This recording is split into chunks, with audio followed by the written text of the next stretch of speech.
Welcome to my channel where we talk about faith, family, and saving money. Today we're going to talk about how to make something old into something brand new. Stay tuned. Brothers and sisters, I want to welcome you back to life. Thanks for joining me while we talk about how to make something old into something brand new. A lot of us want new furniture, but we don't want to have the huge investment of going out and buying a lot of things. And frankly, since all the furniture stores are closed, that idea is out. And I get that because we recently moved to a new home and I was looking for something to kind of freshen up some old furniture, but I didn't want the huge investment of spending a lot of money. So what I did was I took an old chair and revamped it to make it something perfect for my little girl's room. All right, so today we're going to talk about 3 tips for taking something old and making it into something brand new. All right, so the first thing you need to do is look around. Look around your house and see things that you think you can do something with to make them new.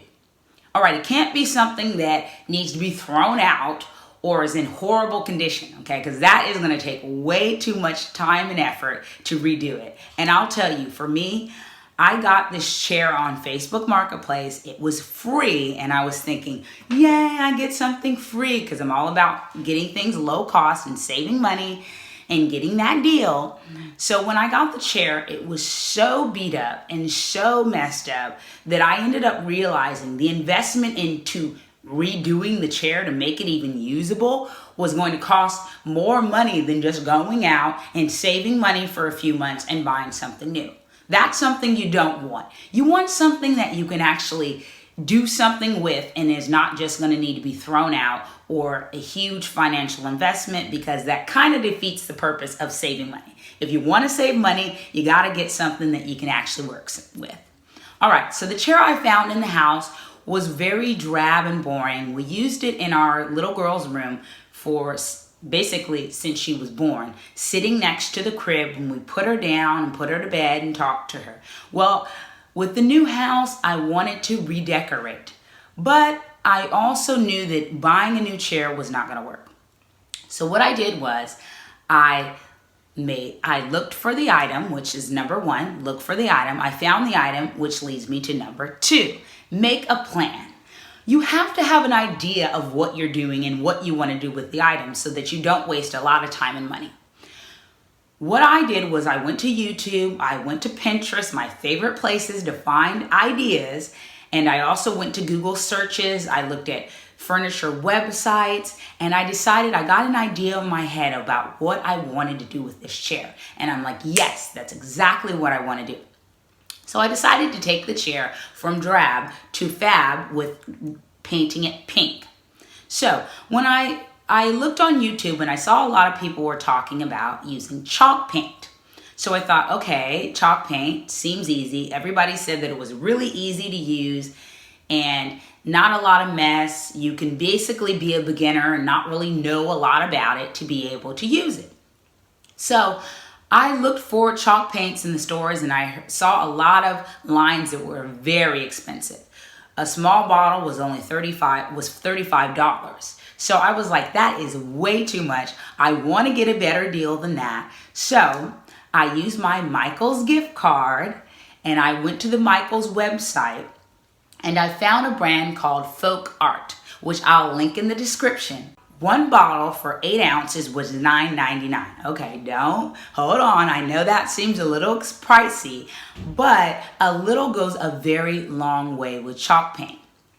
One bottle of 8 ounces, more than covered with more than 2 or 3 coats. It covered the amount that I wanted to paint the chair.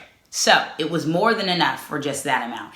And I got a discount from Michaels because Michaels always gives a 40%, 20%, 30% discount. So I got that discount and I went and got it for curbside pickup, so I didn't even have to pay for shipping. So I drove 10 minutes. They put it in my trunk. I didn't interact with anybody. I kept my social distance and I was able to get the item.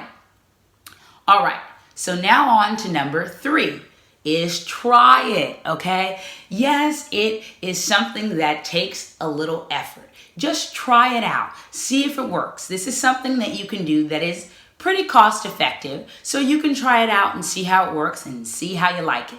Now remember, this is assuming that you want to buy new furniture. I'm not saying go out and spend a bunch of money because we're all about saving, but this is assuming that you are already planning on making a purchase for some new furniture and you want to find a way to make it a little bit cheaper.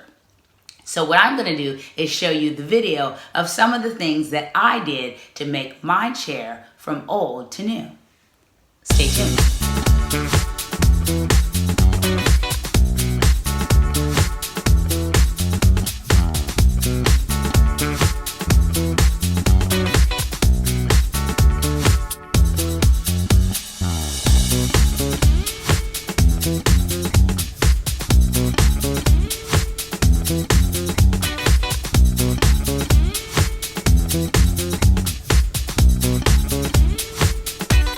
Okay, I hope you enjoyed how I took my chair from drab to fab, from old into something brand new.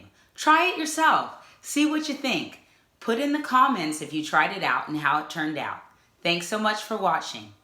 Enjoy and happy saving.